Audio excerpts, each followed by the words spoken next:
Welcome back to the 10-second runoff powered by Culture Media with your host, Joe Mitchell, producer, Magic Mikey Shiaza, and our guy, Brogan Bourgeois.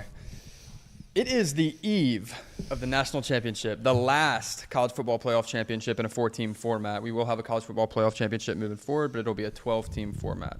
Funny thing about that, we only have 2 guaranteed years of that. Are you aware of that, Brogan?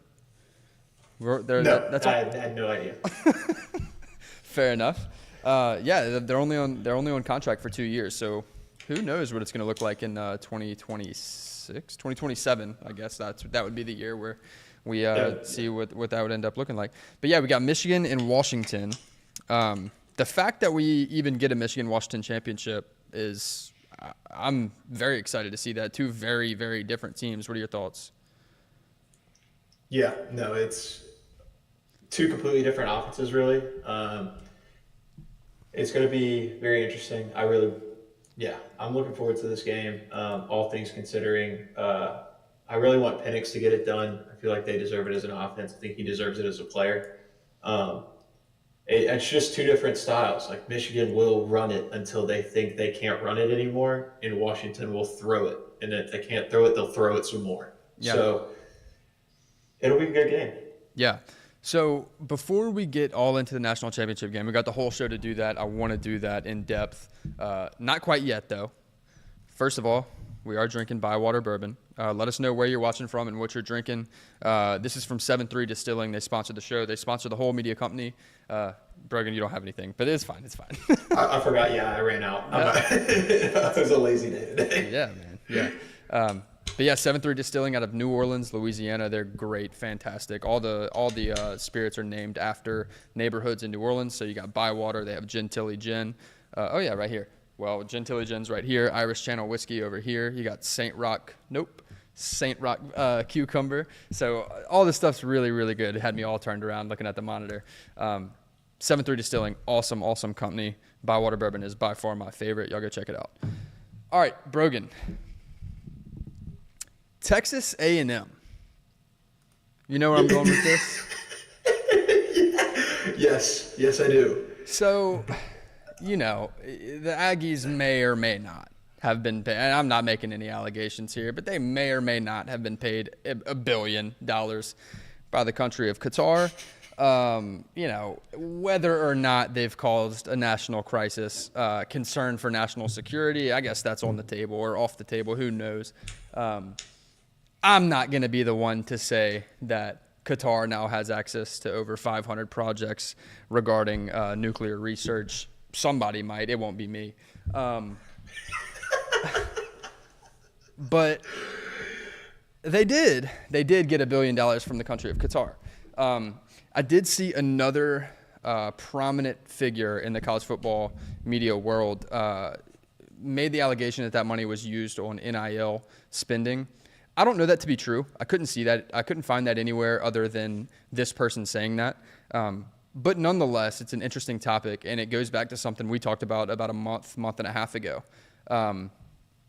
So I just wanted to introduce this conversation by that Texas A&M bit because it is interesting, and I'm very curious to see where that $1 billion was spent. I know Texas A&M did actually open up a campus in Qatar, which is all very interesting. But tying this into the NIL world, and again, it may have when we're talking about Texas A&M, this may have nothing to do with NIL, and I'm not particularly concerned with that. But talking about NIL, we made the point that Liv recently did it with golf coming out of the Middle East. You had some money coming in, and they created a new platform to compete with the PGA, and they ended up merging and all that. What does that look like in the NIL space in college football? I definitely did think college football was the second sport. Like I thought it would be professional. Like if this is the case with the same type of money transfer there's league Mikey situation. No, you're good. I didn't think college football was the second step. I definitely thought it'd be another professional sport. But I like scanning the article that we sent to each other a couple days ago.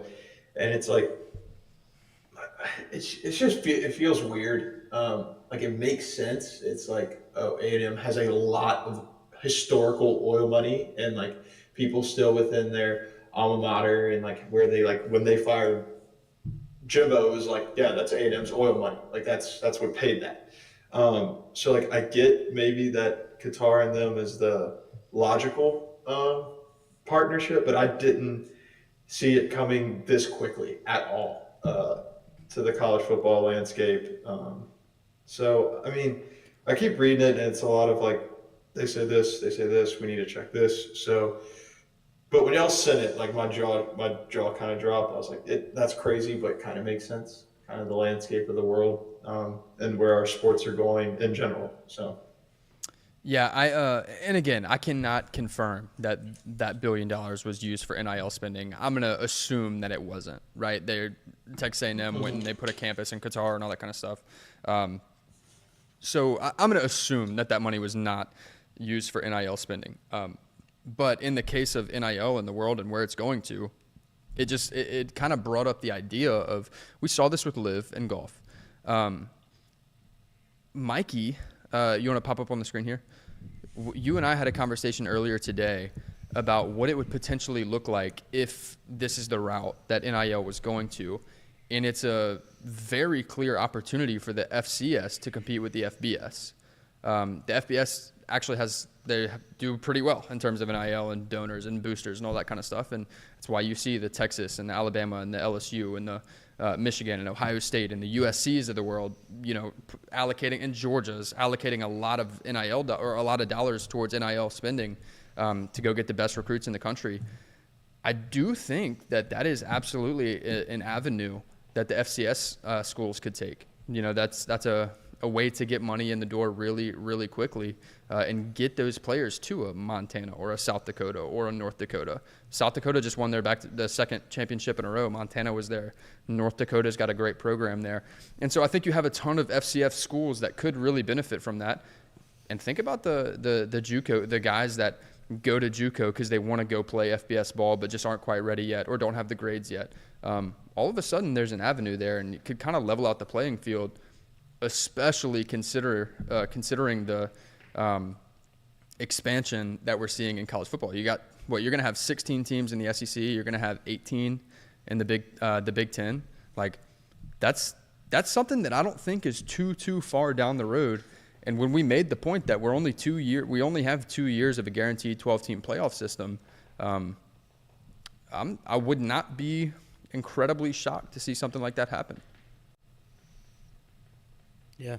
I mean, one thing that you could definitely think of it is, like, we see how money is affecting where recruits go. And I know this is also with, like, the fame of Deion Sanders and stuff. But now we see these high-level recruits, like Travis Hunter followed him to Jacksonville State. And now he's got all these guys going to Colorado. So imagine if just, like, some random FCS school is like, hey, we'll give you $1 million from whoever if you want to come play ball here. And because you'll start right away, you'll make a name for yourself. Why not? Yeah. It's definitely going to be interesting to see if it's going to be almost a competing league. I don't know. It's really weird with how, like, TV deals and stuff like that would work, too. So it's definitely interesting to see. I think it's going to happen, whether it's from a foreign country like that. I do think that FCS schools someone's going to find a way to exploit that, because that's a market that is just waiting to be tapped, honestly. Well, and dude, look at the landscape of college football. And look, I'm not claiming that this is going to happen. I'm just saying this is a potential scenario. There is a precedent set with Live Golf. So we're just talking about things that could happen or are possibilities.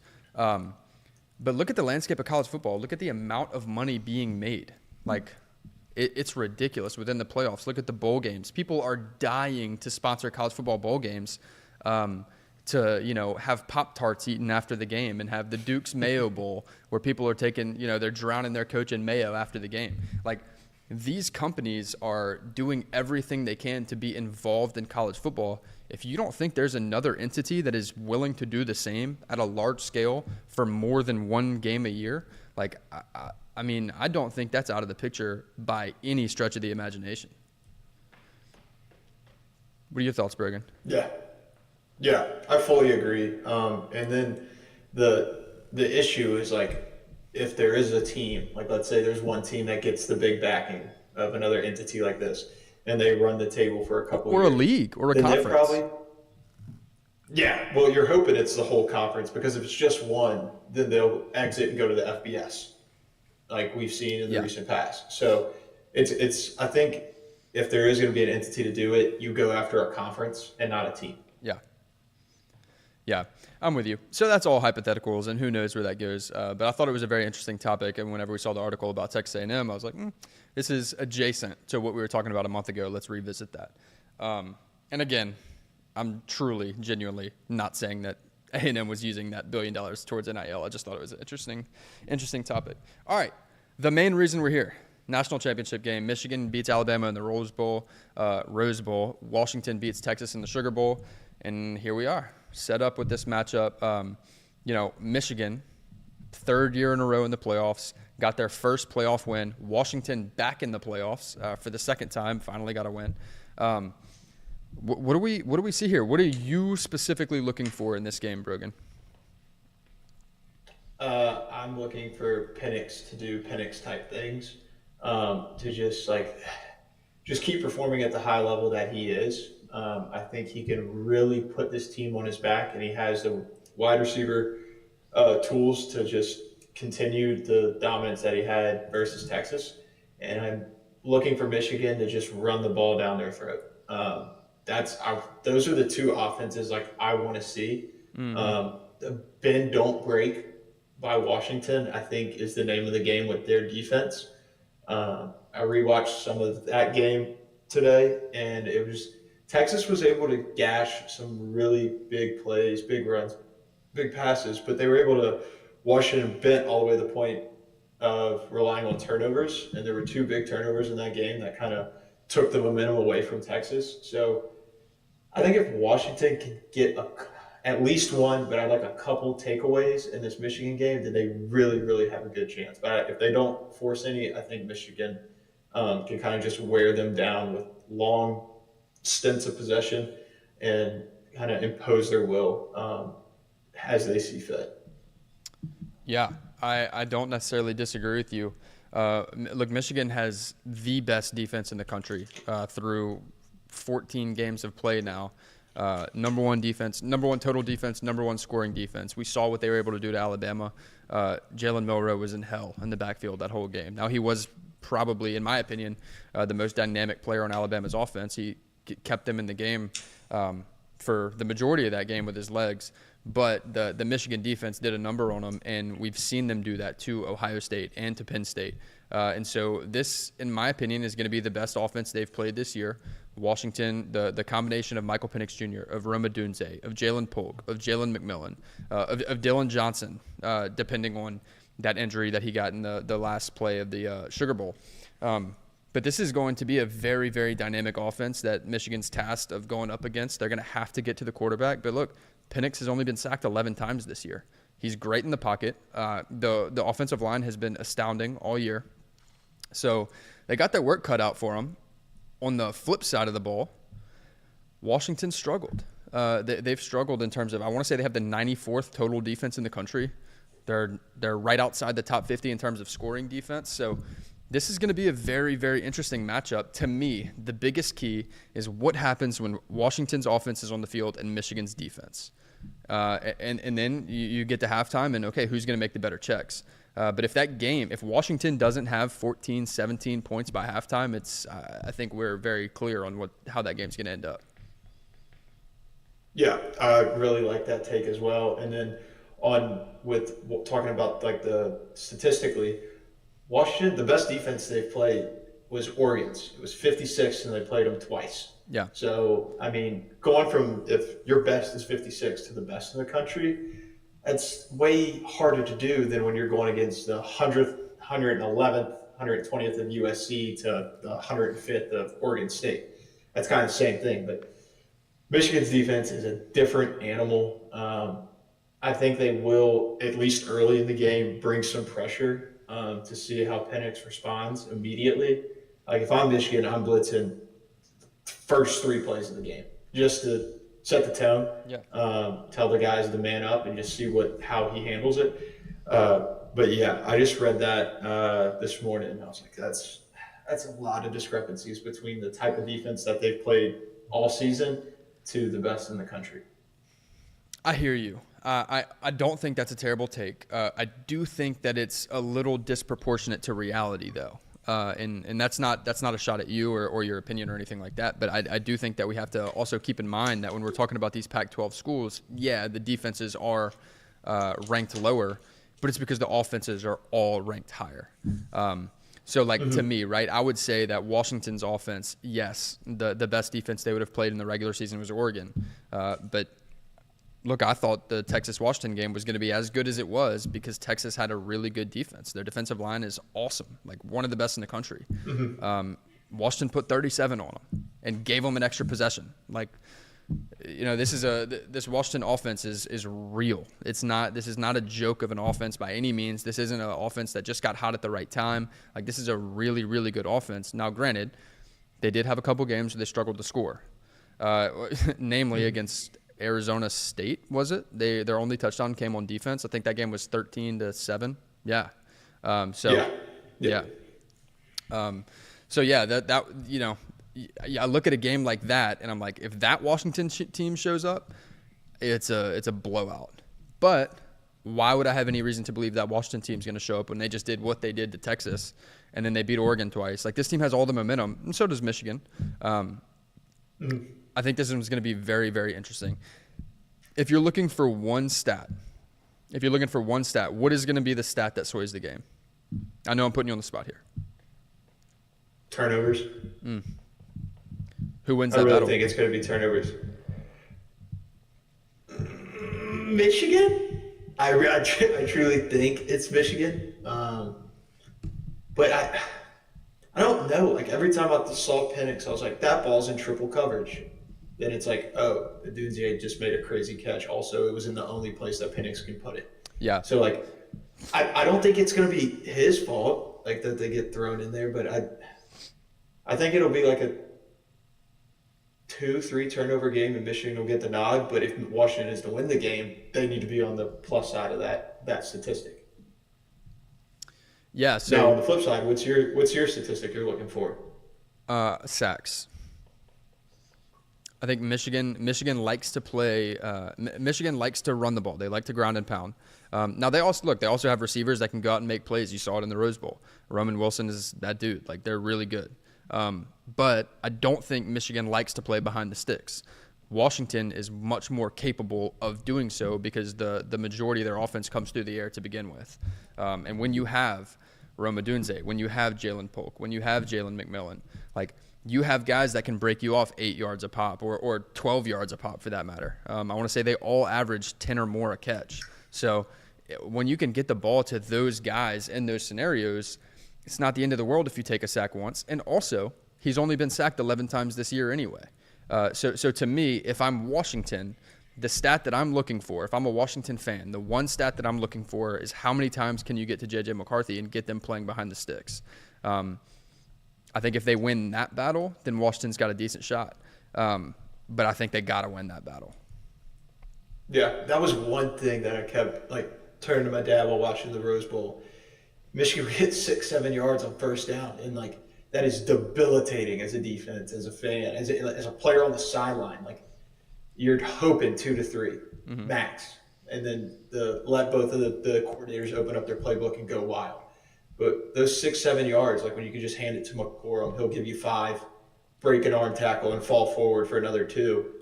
That's exhausting. Which also brings in, like, another factor that was evident in the Rose Bowl was how well Michigan traveled. I have no clue who's going to get the nod in NRG in Houston, but I'd be lying to say that it won't play at least a little bit of a factor. What's the fan split in that stadium? Yeah. So Michigan is a 5.5-point favorite right now in this one.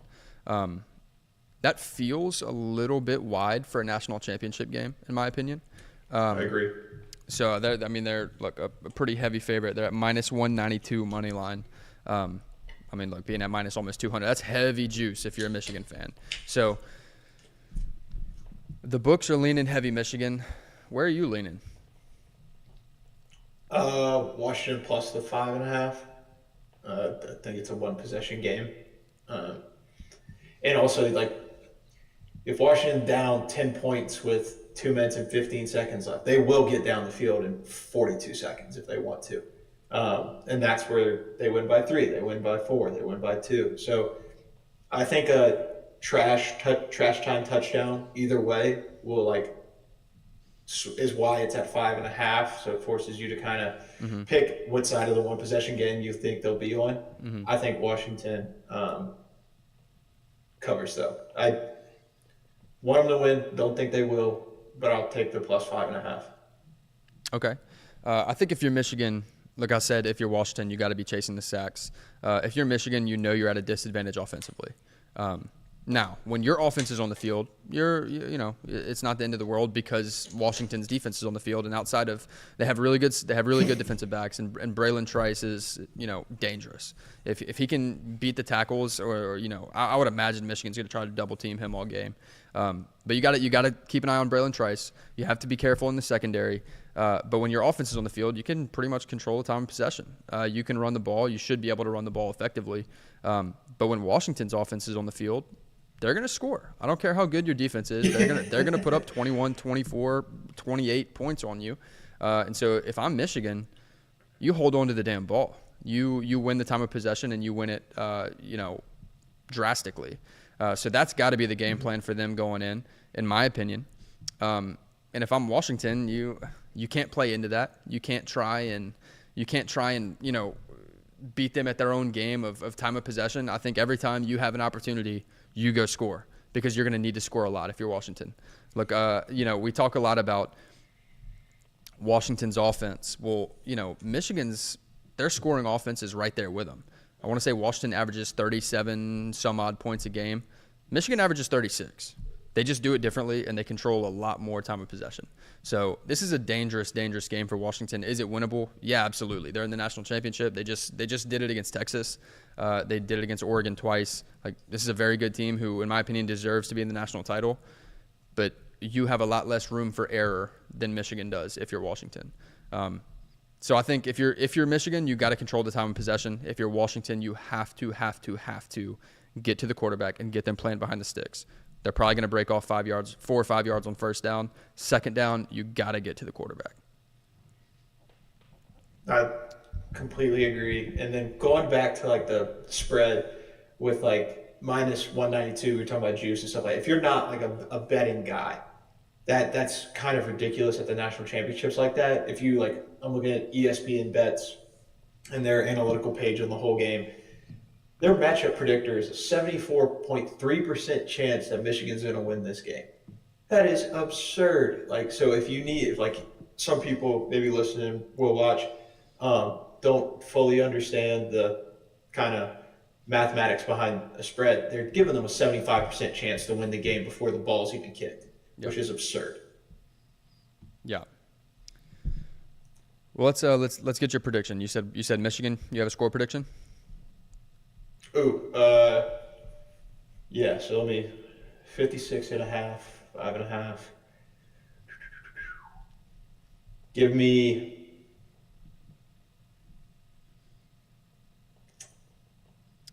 38-35. 38-35. So you're going over. I'm going over. It's very interesting to me that Vegas has the over at what did you say, 56.5? Yeah. That's very interesting to me because both teams average 36 to 37 points. And we just talked about, Michigan's defense versus Washington's offense as well. Well, we just talked about the capabilities of both offenses. So they think both offenses go under their average if they also have Michigan winning by 5.5. Interesting. That's very interesting to me. I'm also going to go over. I'm going to go over 56.5. Now here's my thing, right? Preseason,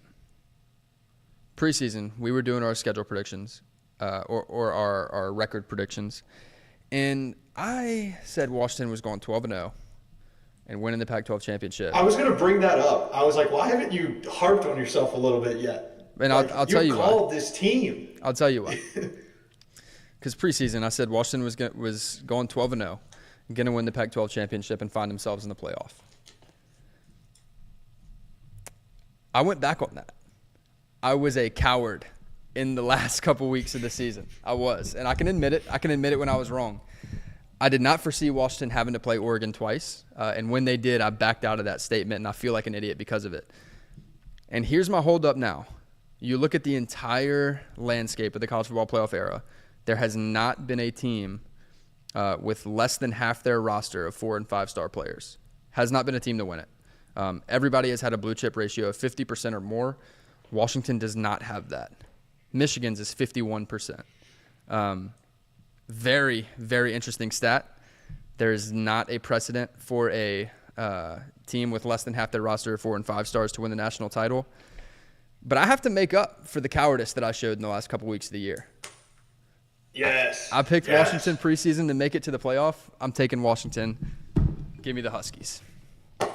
And this is against my better knowledge. This is against my better knowledge of knowing that we have not seen a precedent for this. But I also think that we haven't seen a team with all of the offensive pieces that we have seen like Washington this year. Ohio State's probably got one of the best receiving. They have, they've put the best receivers in the league over the past 4 or 5 years. Understandable. Alabama's put some really good running backs in the league over the last several years. We've seen quarterbacks go to the league from various places and all be really, really good. I think the mix of Michael Penix Jr., of Rome Odunze, of Jalen McMillan, of Jalen Polk, and a guy that doesn't get nearly as much love as he should, Dylan Johnson, and what he supplements to that offense, I think that makes them really, really dangerous. And look, precedents are only set when they get set, right? This is the year. Washington's winning it. I'm going to go. I love it.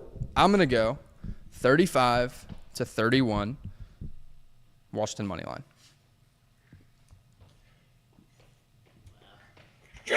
Screw the juice. F the juice. Mikey, what you and got? Vegas. As much as I want Washington to win, I just feel like, I was saying it before the show, I feel like Michigan is just Destiny's team this year. I don't know why. It just feels like everything's going towards them right now. I feel like they have so much momentum behind them with their, they're not even underdogs, but they have an underdog mentality because of the whole scandal that happened earlier this year. So I do think Michigan's going to win. I'm going to take the over, and I'd say 42-35 Michigan. High-scoring game. I think it's going to be one of the best national championships we've had in a while. You take Michigan to cover, too. Yes. Interesting. So no 72-14 or whatever it was last year, huh? 63-0, was it? It was something Something stupid. like that. Something bad. It was 63-6. Georgia had the highest point differential of any bowl game in history of keeping that, and then they broke it this year with Florida State. So their record went from 57-60. But yeah. One more note here. When it gets time for bowl season and playoff season and all that kind of stuff, you can put Brogan on the screen with me here. But when it gets to this time of year, right, from everybody around the country, all you hear is that everybody covering college football has SEC bias. Well, there might be a reason for that. Okay, and I'm gonna lay this out here for you. And I don't particularly look. The SEC is not in the college football. They're not in the national championship this year, and they had an opportunity to be there, and they lost in the semifinals. Like a representative from the SEC. So you are not going to hear me say the SEC should be there or this, that, and the other. But I'll tell you why there's SEC bias when it gets to this time of year. Is because so far there has been. How many representatives from the SEC won a national championship in the college football playoff era? It's been Alabama, Georgia, LSU, and who else? There's another one. Alabama, Georgia, LSU. You sure? Huh? Oh, no. You sure? They've won it 6 times. Yeah. Alabama's won it 3 times. Georgia's won it twice. LSU's won it once. LSU has 6 of those. I'm sorry, the SEC has 6 of those. Florida State won it. Ohio State won it. Clemson won it twice. The SEC has 6 national championship wins. The rest of the conferences have 4. There will be another one this year, and we will close out the college football playoff era with the SEC having more national championships than any other conference combined. So if you want to talk about SEC bias, That's why. And there's not one this year, and I won't tell you that there should be because they had an opportunity and they didn't make it. But don't talk to me about SEC bias when there's a reason for it. College football. And it even Go ahead. And an even worse, like, kind of what if statistic, I think I saw it like a week ago, is that if, I don't know why they discredited Washington, but they picked Georgia and Washington, or Georgia and Michigan. If Georgia was in the national championship tomorrow, they'd be a 2-point favorite. I'm not going to say that because they're not there. I'm not going to necessarily disagree with you either. But Yeah. I think you have two teams that are there playing for it. I'm not going to discredit them. So maybe No. I'm just saying Yeah, that's why I saw that this week, and I was like, that just we talk about the bias. They're like, okay, well, what if? Like now we're on the back half of what ifs. Now that the playoff picture has been predicted and everything, so now everybody's trying to pick apart either one of the two teams that are in it, because that's what the media does. My favorite part, and look, if you've ever tuned into this show, you know that I am not a fan of the 12-team playoff. But my favorite thing about it is that it will expose one of two sides. If you're somebody who thinks SEC bias is legitimate, and the SEC doesn't win the playoff nearly as often as you would expect them to in a 12-team format, then you'll be exposed. Or if you think that SEC bias is ridiculous, and anybody who thinks that the SEC is the best conference and does have the best teams top to bottom, if and when the SEC wins the vast majority of those because they get more opportunities in a 12-team format, you'll be exposed. And so, look, you're gonna see it one way or another. And so, hopefully, over the next couple of years, this SEC bias thing ends, and we can just acknowledge that maybe it's not about SEC bias, maybe it's about best teams bias. Team bias, yeah. And that's how it goes. Regardless, the College Football Playoff Championship is tomorrow night. We're gonna have Michigan and Washington. I'm taking Washington. You took Michigan, but you took Washington to cover the points. Mikey, you took Michigan to cover the points. So we all have different predictions here. We'll see what happens. I'll be drinking my Bywater bourbon. I know the college football season is coming to a close, but I'm sure your team plays basketball and baseball and gymnastics and whatever it may be. Go over to SeatGeek, use code 10-second runoff. That is 10SECOND Save $20 on your first purchase. And look, just because the college football season is coming to an end, that does not mean the show is. We will still be here 2 times a week. We'll be covering recruiting, signing day. Look, early signing day is already passed, but we still have National Signing Day coming up, coaching carousel and all that. Got a lot of news that we still have to talk about, but we didn't because of the college football playoff championship. So just because the season's ending, we're not. We'll be here. See y'all soon.